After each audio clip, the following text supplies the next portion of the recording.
She sat me by the kitchen.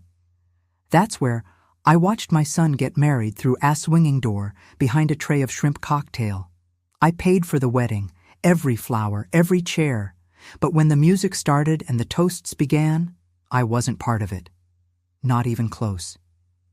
I smiled, stayed quiet, and after the last bite of cake, I burned it all to the ground with one phone call. Subscribe if this story finds you, and tell me, where in the world are you watching from? There was no sign, no card, no nameplate, no warm greeting, just a folding chair with a paper napkin tossed over the seat. That was my place, between a stack of used trays and a wheeled cart with a broken wheel that squeaked every time someone pushed it. I stood there for a few seconds, blinking hard. The scent of marinara hung in the air, thick and sour, clinging to the steam from the kitchen doors. I felt the heat from the ovens against my back, and something inside me twisted. I looked down at my dress. Soft mauve chiffon, hand-stitched. I had spent 3 hours getting my hair done that morning. 3 hours pretending this day would be as special for me as it was for them. But no one had told me. No one said, "We've made other seating arrangements." No one even looked at me when I arrived, not even Daniel. He was too busy smiling wide, adjusting his cufflinks, letting her mother kiss him on the cheek like she'd raised him. Like she was the one who stayed up every night when he had night terrors. Like she was the one who took double shifts when he needed braces. And I couldn't afford both rent and his smile. I clutched my little handbag, beige leather, the one he bought me years ago for Mother's Day, when he still called me Mama. My hands were shaking. I could feel it in my wrists, a subtle vibration like something electrical trying to escape through my fingertips. The catering manager, a boy who couldn't be more than smiled awkwardly. They said you were supposed to wait back here, ma'am." The bride didn't want you many visual clashes with the theme. I stared at him. Theme? He winced, glancing at the swinging doors. The silver edge hit the wall again with a sharp bang. Laughter spilled in from their reception hall, followed by a burst of music, like aesthetic consistency, with the photos and all. I sat down slowly. The chair creaked. There was a dark stain on the floor under my feet. Gravy, maybe. My shoes stuck slightly when I shifted them. I looked at my nails, freshly done in a soft pink, then at the cold chicken breast someone had dropped in front of me on a chipped white plate. The worst part, I didn't say anything. Not one word. Because it was his day. Because I told myself, don't ruin this for him. Don't be that mother. Because I had paid for it all and still believed that meant something. I pulled out the program I'd been handed at the church. Elegant, cursive on cream. Cardstock. No mention of me anywhere. Her father walked her down the aisle. Her mother gave the first speech. I was just the purse string, the ghost in the kitchen, the woman no one wanted in the picture. The door swung again. I caught a glimpse of the chandelier, the band starting up, the first dance, Daniel and Emily twirling under soft gold light. He didn't look my way once.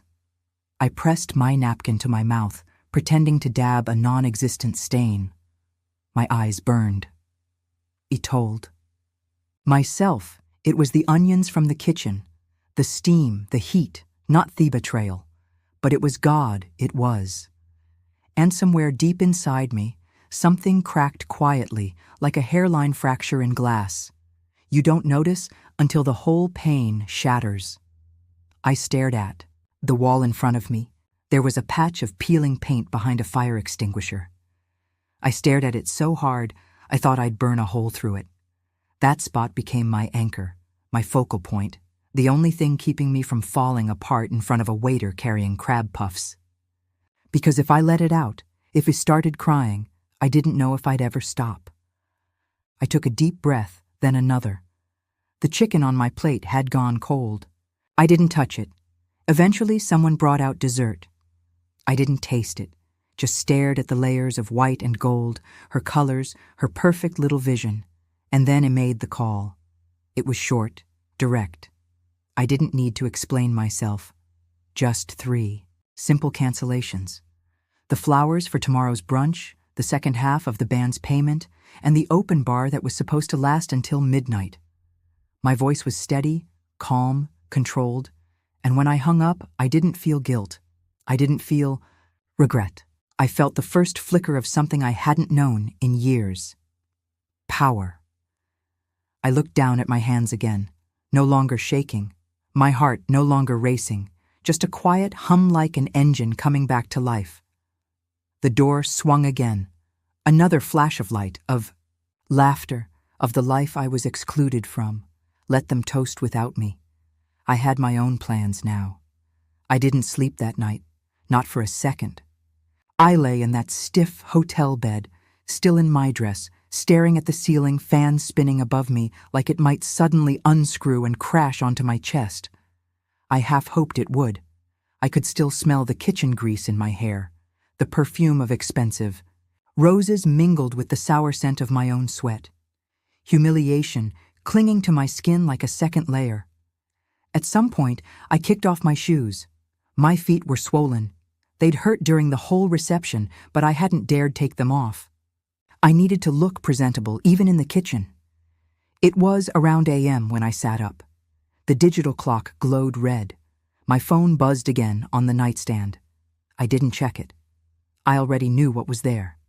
Missed calls from Daniel, from Emily, a message from my niece that just said, "What happened? Everyone's freaking out." I opened the wedding budget spreadsheet on my tablet. I'd been keeping it meticulously for over a year.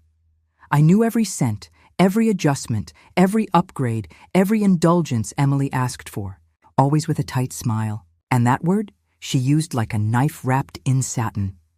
Elevated. Margaret, we just want something a little more elevated. That show, I ended up agreeing to hand-calligraphed invitations from some boutique Etsy vendor in Vermont. That show, the venue, changed from the community church hall to a restored barn with chandeliers and antique whiskey barrels. That's how the open bar added a custom cocktail menu, and the cake went from 2 tiers to 5. I paid for it all. No one offered to split the cost. Not Daniel, not her parents. And I never asked because I wanted him to have everything I couldn't afford when I was raising him. I scrolled through the transactions. My breath caught when I saw them. 2 unauthorized charges made just days before the wedding. Bar tab from a tasting event. Dress rehearsal dinner upgrade. Same restaurant where they sat me in the back near the kitchen again. My stomach clenched. I double-checked the card. My card. Used without permission. And then I saw the note she left on Venmo to one of her bridesmaids. His mom is covering everything. Might as well go big. Wedding vibes. I didn't cry. Not this time. I felt nothing. That strange, heavy nothing that comes after too much pain. Like my insides had gone numb. Like my nerve endings had curled inward to protect themselves. I reached over and turned on the lamp. The light stung my eyes. I went to the mirror above the dresser. My reflection startled me. There was mascara smudged beneath my eyes. The soft lines of my mouth had hardened into something unfamiliar. My hair was flat, one side crushed from the pillow. I looked like someone who had aged 10 years in one night. But then something shifted. I smoothed my hair back, washed my face, sat down at the desk, and opened my mail. I drafted 3 messages. 1 to the florist. Please cancel Sunday delivery. The payment balance is withheld. Thank you. 1 to the band. Due to changes in the event schedule, we will not require the second performance. Please consider the matter closed. 1 to the bar vendor. We're scaling back post-reception services. Please cancel the second shift. Do not process their remaining balance. All were polite, all professional, but final. It was almost dawn when I hit send, and when the sky outside turned. From black to bruised blue, I closed my tablet, sat on the bed, listened to the quiet hum of the air conditioning, and for the first time in months, I felt like myself again. I wasn't angry, not yet. But I was done. Done being convenient. Done being the wallet. Done being the afterthought. Let them figure it out. Let them scramble. Let them remember the moment the music cut off. The bar stopped pouring. The flowers never arrived, and wonder why. And maybe, just maybe, they'd remember who made that wedding possible in the first place. The woman in the kitchen, the one they didn't want in the photos. The music pulsed through the wall like a distant heartbeat. I sat there in that folding chair with a plate of cold hors and a Diet Coke from the catering cooler and tried not to listen, but I couldn't help it. Every laugh, every cheer, every clinking glass, it all made its way back through the swinging door like a cruel reminder of where I wasn't. I could hear someone making a toast. Male voice, probably her father, or maybe Daniel's best man. He leaned back, slightly, just enough to catch a glimpse through the crack of the door. There they were, lined up in front of that ridiculous floral arch I paid Dylon for. Gold chairs, floating candles, custom neon sign that read, "The future is forever," in loopy cursive. I recognized the voices even when I couldn't see the faces. Emily's mother, Susan, with her signature fake sympathy tone. "Oh my God, Daniel, you're just the sweetest man alive. Emily is so lucky." Then laughter. Cheers. I froze. There, sitting at the head table, was Susan, draped in navy chiffon, dripping in pearls like she was born into old money, which she wasn't. She'd met me only 3 times before the wedding. Never asked about my life, never thanked me for the payments, never even offered to contribute a penny. Next to her, Emily's father, holding court like a suburban king. Big, booming laugh.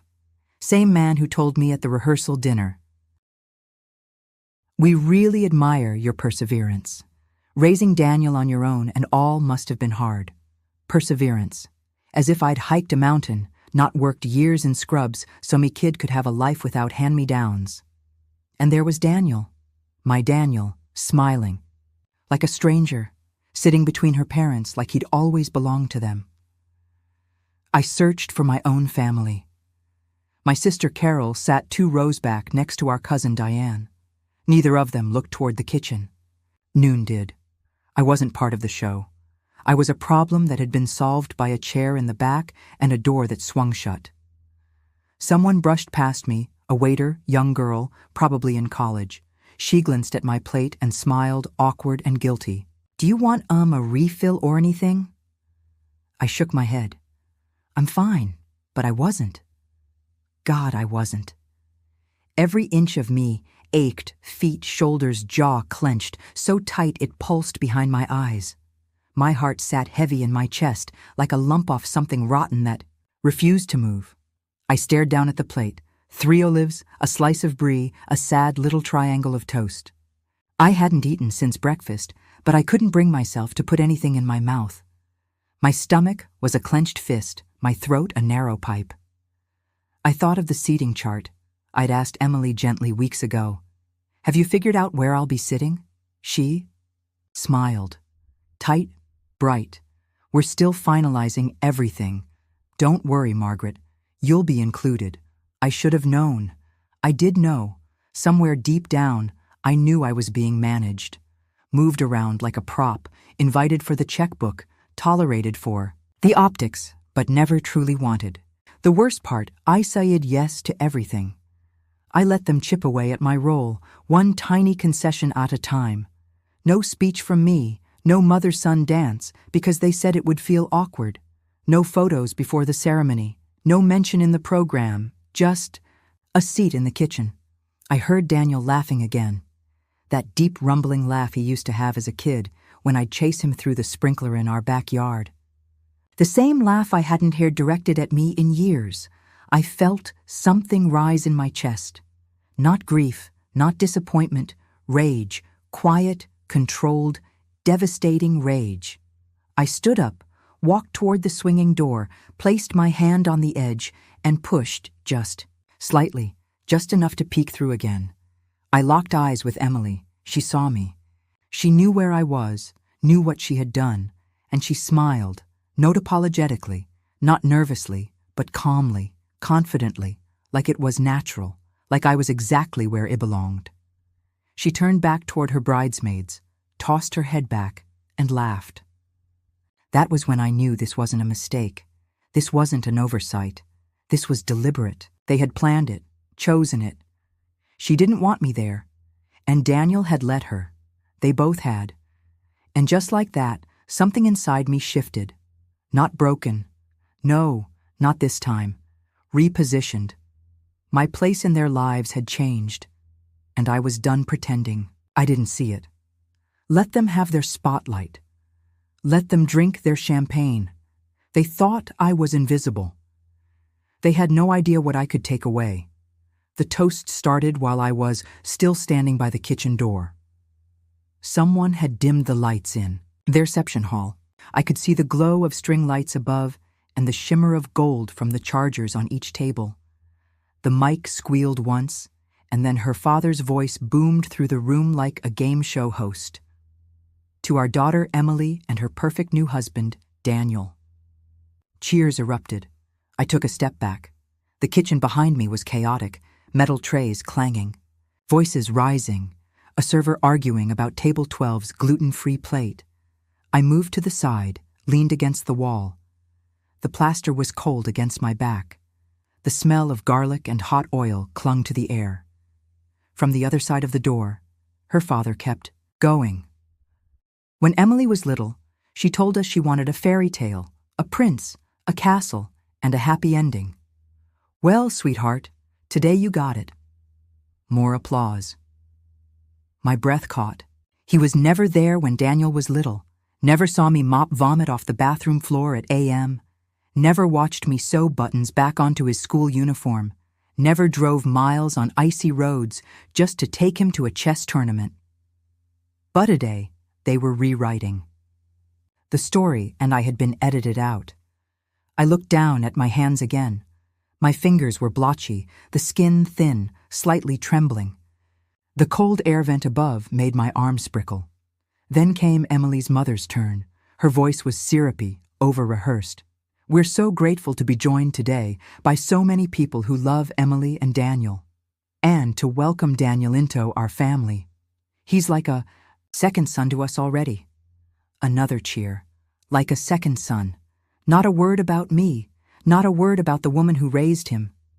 No, thank you for everything, Margaret. No, we appreciate your generosity. No, this day wouldn't be possible without her. Nothing. I bit the inside of my cheek so hard I tasted blood. My feet ached, but I refused to sit. Then came the part I had been dreading, the groom's speech. Daniel stepped up to the mic. He looked radiant, strong jaw, confident stance, tailored suit that I had helped pay for. I had seen him take his first breath. Ina Niku Unit. Now he stood there, grown, glowing, a stranger.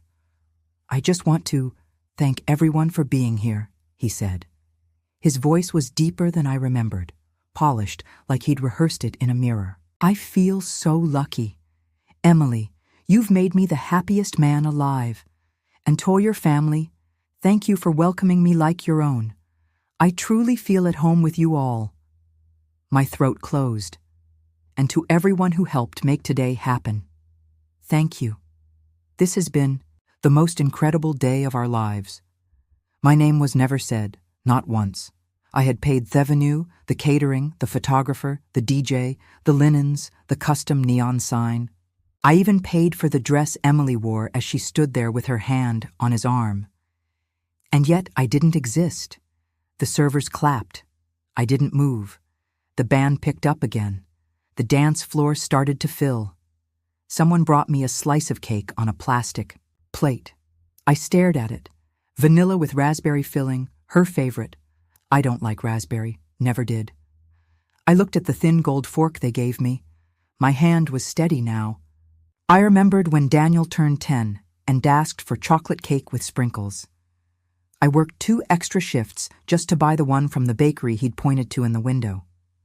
His eyes lit up when he saw it. He hugged me so tight that day. That boy was gone. In his place, a man who didn't even remember to save me a chair.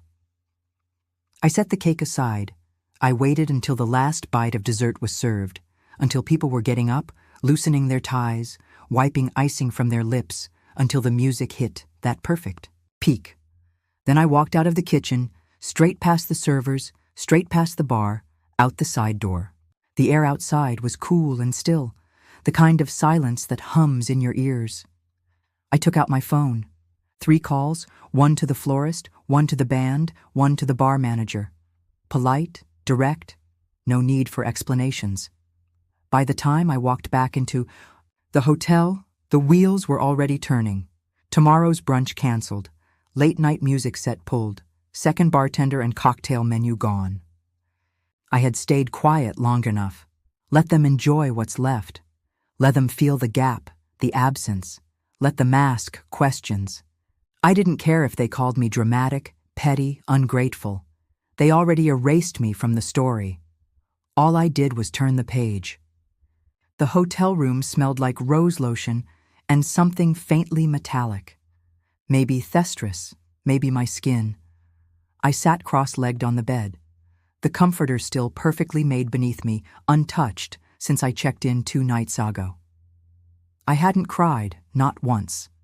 But something inside me had turned cold, not frozen. No, frozen things are brittle. They crack. I was hardening, tempered. The sun hadn't even come up yet. I reached for my purse and pulled out my phone. 6 missed calls, 2 voicemails, a dozen messages. Daniel, where are you? Why is the brunch canceled? Mom, seriously, this isn't funny. Emily, I don't understand what's going on. Are you okay? Please respond. This is so childish. I laughed quietly, just a puff of air through my nose. Childish. I opened the banking app again. My fingers moved with the muscle memory of someone who had balanced a checkbook every Sunday for 3 decades. The charges were still there, unauthorized, arrogant. The bride, my new daughter-in-law, had helped herself to me card for a pre-wedding bar crawl and a spa day with her bridal party. I could see it all in the itemized receipts, bottles of champagne, manicures, facial masks, brunch for 8. No one asked me. No one even told me. The trust I'd carried in my chest, like an old quilt, warm, familiar, felt shredded, like someone had taken scissors to it while I slept. I clicked over to my emails. There were 2 new ones, one from the florist. We're disappointed by the sudden cancellation, but we understand. Per our agreement, no refunds for less than our notice. Fine. The second email was from the band's manager. We were halfway through setting up when the cancellation came in. It's extremely unusual, but your message was clear. We'll leave the deposit untouched. Also fine. I wasn't doing this for a refund. This was for me, for the invisible woman in the kitchen chair, for the mother erased from her own son's milestone. Mr. Mac growled. I hadn't eaten since the day before. The idea of food made me nauseous. Instead, I got up, pulled festive curtains open, and watched the sun bleed into the sky. Orange, then pink, then a pale yellow that made everything look unreal. And then I remembered something. A little red file folder stuffed away in the drawer of my dresser back home. Old paperwork, legal things, letters I never threw out. I felt pulled to it like it had been whispering to me this whole time. I packed my things, slowly, took a shower, washed off the perfume and the resentment, dried my hair, put on jeans and a button-down shirt that still smelled faintly like lavender detergent. Checked, out of the hotel without a word. The drive home was quiet, just the sound of tires on asphalt and the soft static of the radio playing songs I didn't know. The kind of drive where you start to hear your own thoughts, loud and unfiltered. He didn't mention you. They all saw where you were sitting. No one did anything. When I pulled into my driveway, the roses I had planted 2 summers ago were in full bloom. I didn't stop to admire them. I went straight to the bedroom, opened the dresser, pulled the red folder out, sat in the bed. At the bottom of the stack, beneath old insurance papers and a few photos I hadn't looked at in years, was a letter. The envelope was yellowed at the corners. Postmarked from Arizona, a date written in my late husband's handwriting, the year he left. I remembered finding it weeks after Hedid. I hadn't opened it then. I couldn't. It had felt like salt in an open wound, like letting him speak from the grave when I wasn't ready to listen. But now, I slid my finger under the flap. The paper was thin, his handwriting slanted and familiar.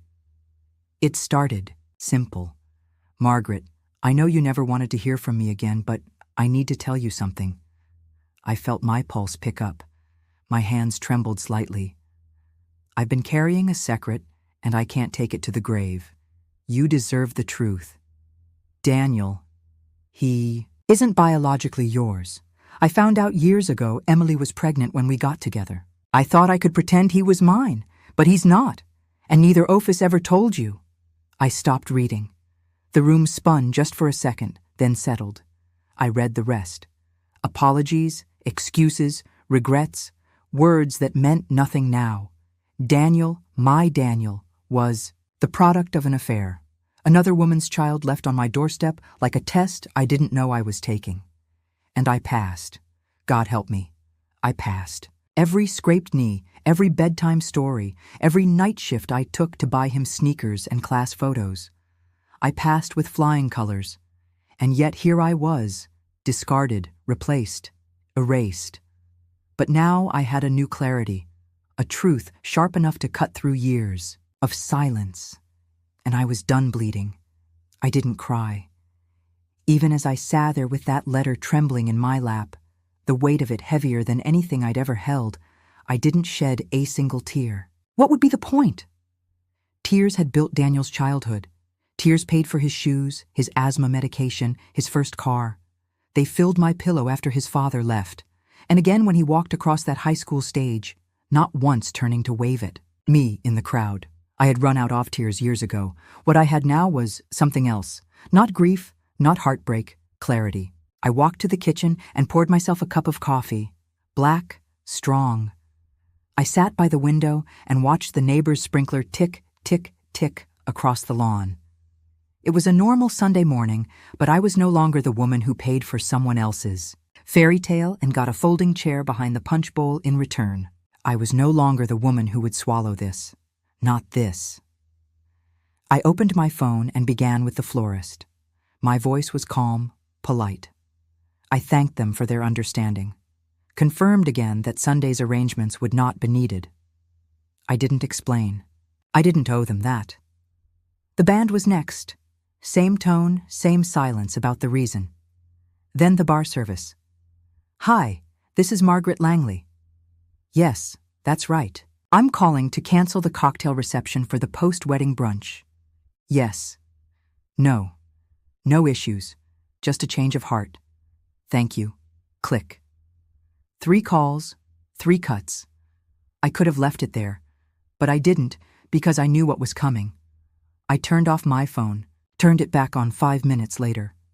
38 unread messages, 3 voicemails. Daniel again. "Mom, where are you?" The band didn't show. What the hell is going on? Emily's mother. I don't know what's happening, but this is incredibly unprofessional.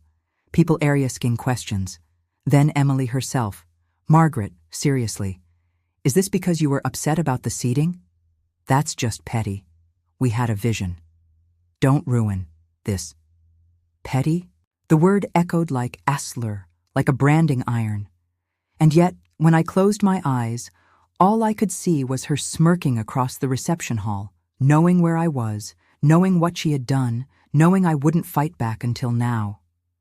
I turned off the phone again. Let them spiral.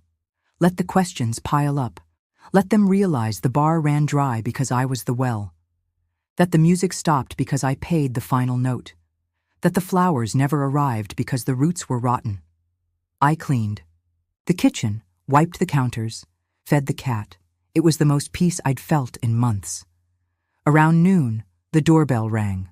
I didn't answer. Let them knock.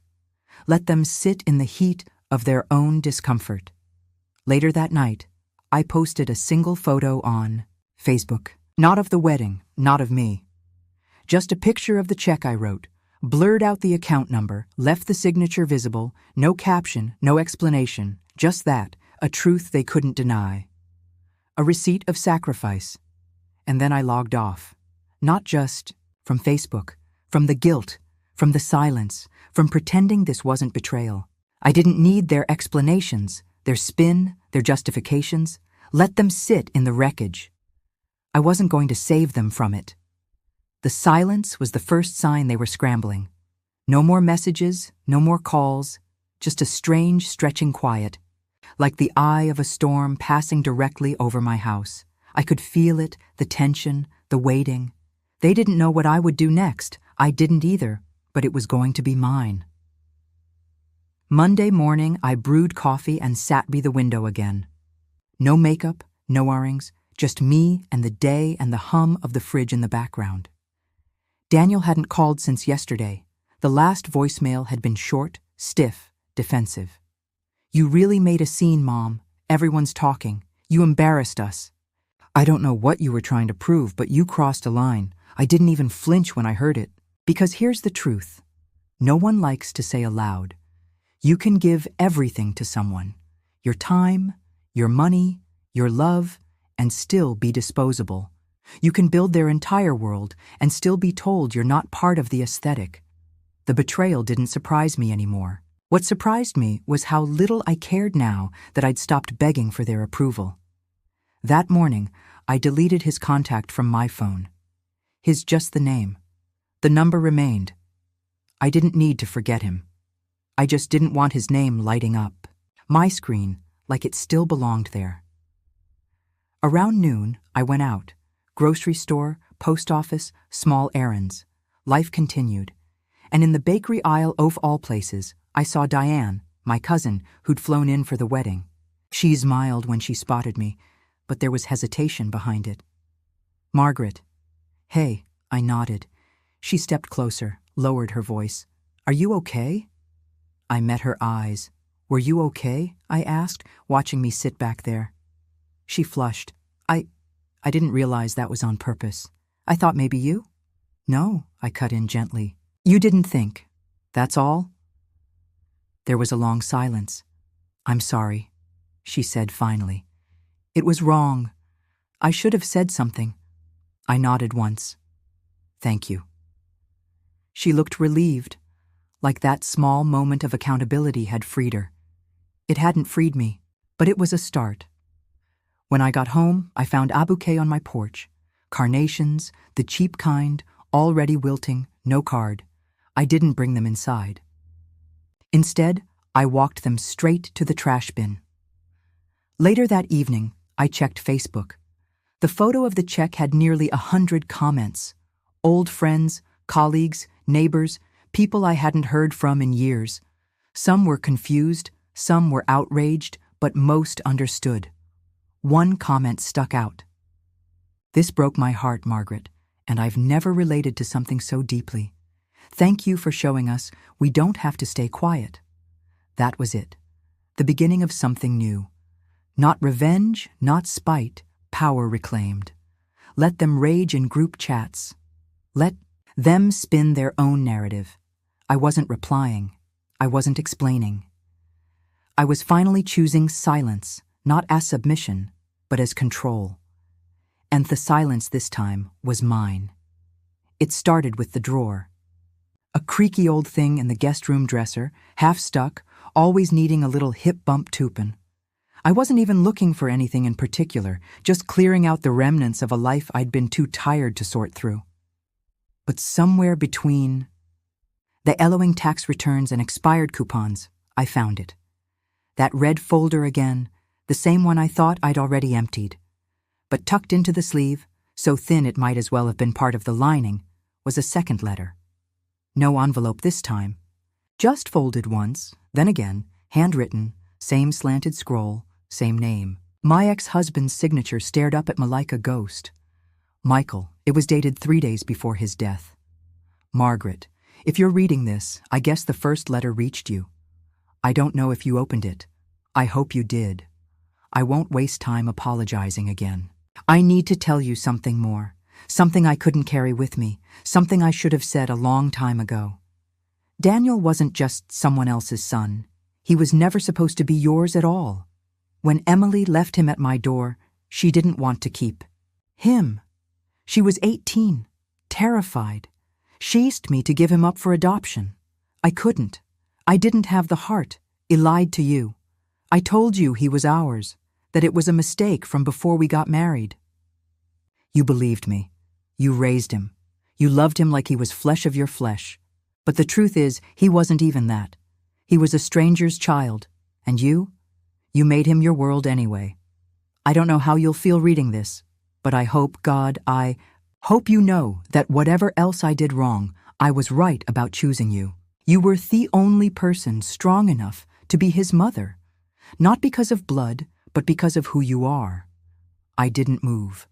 The words sat on my chest like a boulder, not biologically mine, not even accidentally mine, chosen by a man who abandoned both of us, who gave me a child and then walked away like it was a favor. My breath caught for the first time in days. My knees went weak. I sat down on the edge of the bed, paper still in my hand. 1,000 images flashed in my mind. The first time I rocked Daniel to sleep, his tiny fists curled against my shoulder. His first word, truck. The fever that scared me so badly, I drove to the ER barefoot in winter. The science fair project he stayed, up crying over when the volcano wouldn't erupt. His first real heartbreak. His laugh when he found out he'd gotten into college. Every moment I thought was Sewers. I had built my life around this boy.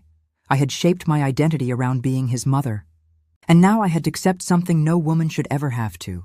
He never truly saw me that way. He loved what I gave. Not who I was. Not really. If he had, he never would have let her put me in that kitchen. He never would have stayed silent. He never would have let them erase me. I placed the letter on the bed, smoothed it out with my palm. It didn't feel like betrayal anymore. It felt like freedom. For 62 years, I had lived a version of myself that only existed in service to others. Wife, mother, provider, ghost. But now, with that truth staring up at me in ink faded with age, I saw something new. I had power I didn't even realize, because I loved someone completely who never belonged to me. And I never let that stop me, because I chose to stay when others ran, because I made a family even when it wasn't written in blood, and I could choose again, starting now. I left the letter open on the kitchen table, didn't hide it, didn't lock it away, just let it sit there, plain and visible, like a truth I no longer needed to shield from myself. I moved through the house like I was seeing it for the first time. The beige walls, the faded Photosoft Daniel's high school graduation, the dent in the doorframe from when he crashed his bike trying to ride inside. I used to smile at that dent. Now I just stared at it. That house was a museum of sacrifices. Of all the ways I'd erased myself to keep him whole, the faded armchair I nursed him in, the sewing kit I used to hem his pants, the pantry still full of his favorite cereal, honey bunches of oats. Even though I stopped liking it years ago, it hit me all at once. I didn't know what my favorite cereal was. I didn't know the last book I'd read that wasn't a parenting guide or something from the hospital's required reading list. I didn't remember the last time I spent money on something just for me. I had lived so long being his mother. I'd forgotten how to be a woman, a person. I poured myself a glass of water and sat on the couch. Thessalence in the house had changed. It didn't feel lonely. It felt honest. My phone buzzed on the side table. Danielle again. A long message this time.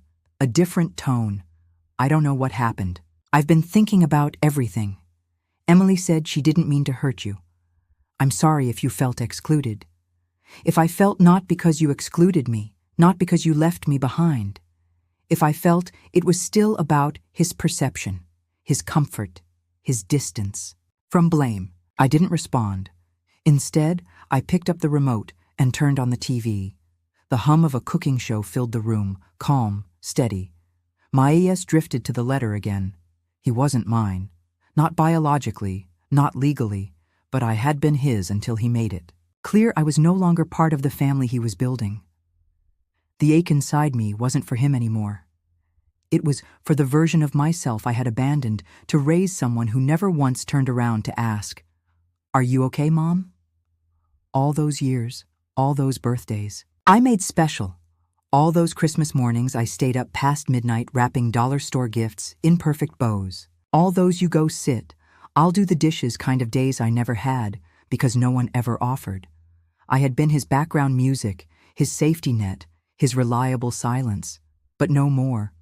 That evening I took every framed photo of us off the wall, not out of anger, not out of spite, because it was time to stop living in a shrine to a version of motherhood that demanded I disappear. I boxed them gently, wrapped the glass in old towels, labeled the box. Memories, not obligations. I cooked dinner just for me. A recipe I saw once on a travel show.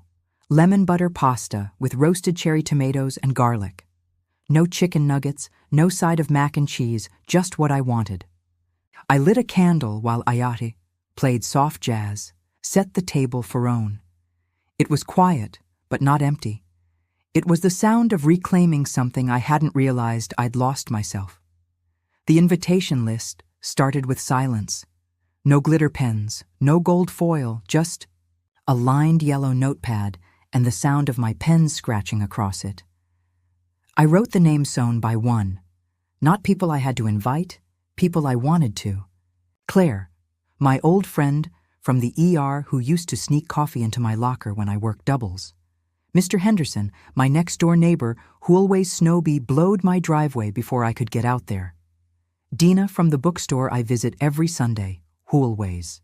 Asks about my week and actually listens. Nurse Janet, who once stayed late on her own birthday to help me cover a shift. No one shared my blood, but every single one had made me feel seen in a way my own son never had. And that was the new theme, people who saw me. It wasn't a wedding, wasn't a holiday, just a dinner at my house with my food, at my table. No folding, chairs, no back kitchens. I spent the next few days getting everything ready, not because I had to impress anyone, but because I wanted to.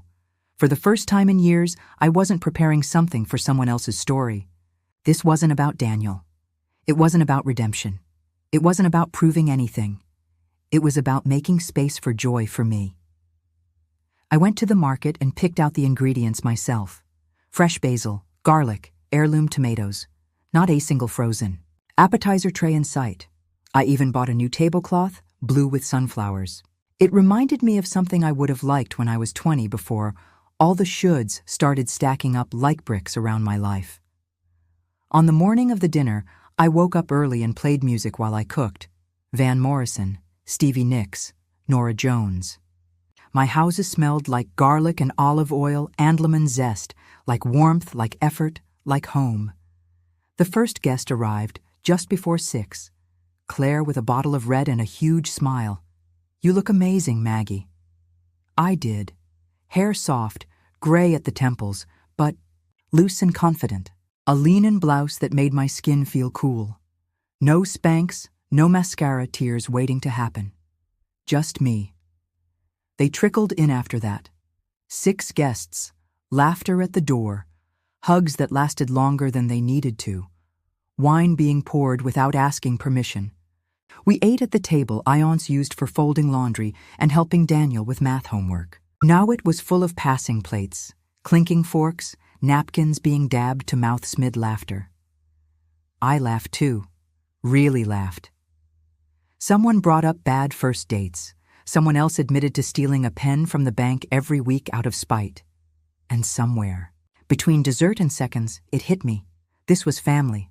Not assigned by blood, but chosen intentionally, authentically. I didn't feel forgotten. I didn't feel managed. I didn't feel small. I felt present. Toward the end of the evening, as we sat under the string lights I'd strung across the back porch, Claire raised a glass. To Margaret, she said, "For being the kind of woman who reminds us that it's never too late to take your seat at the head of your own table." Everyone clinked glasses. I laughed softly, and I meant every word when I raised my glass and said to finally being seen. The knock came just after noon. Not loud, not urgent but steady, like heck knew I was home and wasn't going to leave until I opened the door. I stood in the hallway barefoot, watching his silhouette through the frosted glass. Daniel, it had been a week since the wedding. 7 days of silence from me. Days of unraveling for him. I opened the door slowly. He looked the same, but not really. The suit was gone. So was the glow. He wore a wrinkled t-shirt, dark circles under his eyes. His mouth tightened when he saw me, like he'd rehearsed 10 different ways to start this conversation and forgot them all at once. "Hi, Mom." I didn't say it back. I stepped aside, let him in. He hesitated, then walked past me. The house was clean, quiet. Sunlight streamed across the living room floor. On the mantel, the photos were gone. Every last one of him. He noticed. His eyes flicked to the empty spaces. "Where are the pictures?" Ignored the question. "Sit down," I said. Calm, flat. He obeyed, sinking into the armchair across from me. For a long moment, neither of us spoke. Finally, he sighed, ran a hand through his hair. "I didn't come here to fight." I nodded. "Good. He shook his head. "I don't understand what happened. 1 minute, everything was fine, and the next you're canceling things, posting checks on Facebook. That stung." He didn't ask how I felt. He didn't say, "I'm sorry." He wanted an explanation. I stood, walked to the hallway closet, and pulled out a box, set it down gently on the coffee table between us. "What's this?" he asked. "Receipts," I said. "Every one of them from the last 12 months. Venue deposits, dress fittings, caterer down payments. You even covered the extra dance floor you wanted. Remember that?" His eyes scanned the papers, but didn't touch them. Then I pulled out the next item, the letter, his father's handwriting. Unmistakable. I didn't speak while he read. I watched his face. At first confusion, then recognition, then the slow creeping shade of disbelief. He looked up, his voice cracked. "You knew?" "I do now, Isaid." He swallowed hard. "So, you're angry because I'm not angry because you're not my biological son," I said, cutting him off. "I'm angry because I raised you, Daniel. I gave you everything I had. And when the moment came for you to honor me, to stand up and say, 'This woman made me,' you sat down." He looked down, silent.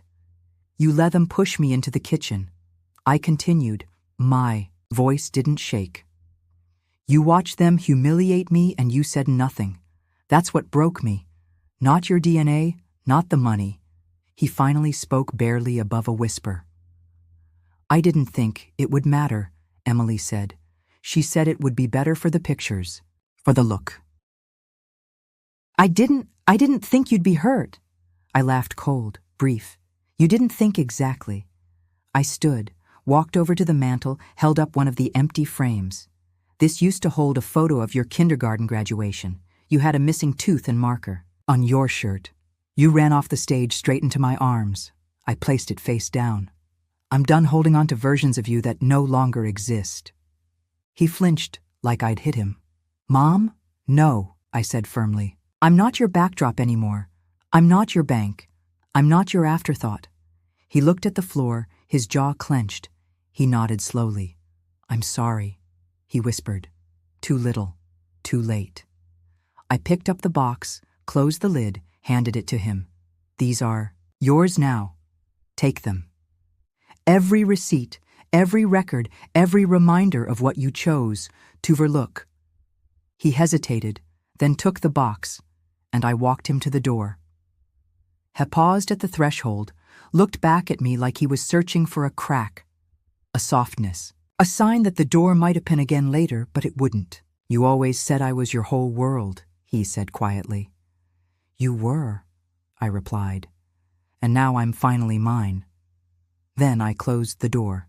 The house was warm with laughter, real laughter, the kind that fills your chest and makes your eyes crinkle without you even noticing, the kind that echoes through the walls and reminds you you're alive, The smell of garlic and rosemary danced through the air. Edible was set with care. Blue and sunflower yellow cloth, mismatched plates, cloth napkins folded into little fans. I had placed a candle in the center, not to impress anyone, just because I liked the way the flame made the silverware shine. My guests were gathered in the living room, sipping wine, sharing stories. Mr. Henderson was in the corner, telling a story about how he once locked himself out of his house in his underwear. Everyone was howling. Claire had tears in her eyes from laughing. So hard. And me?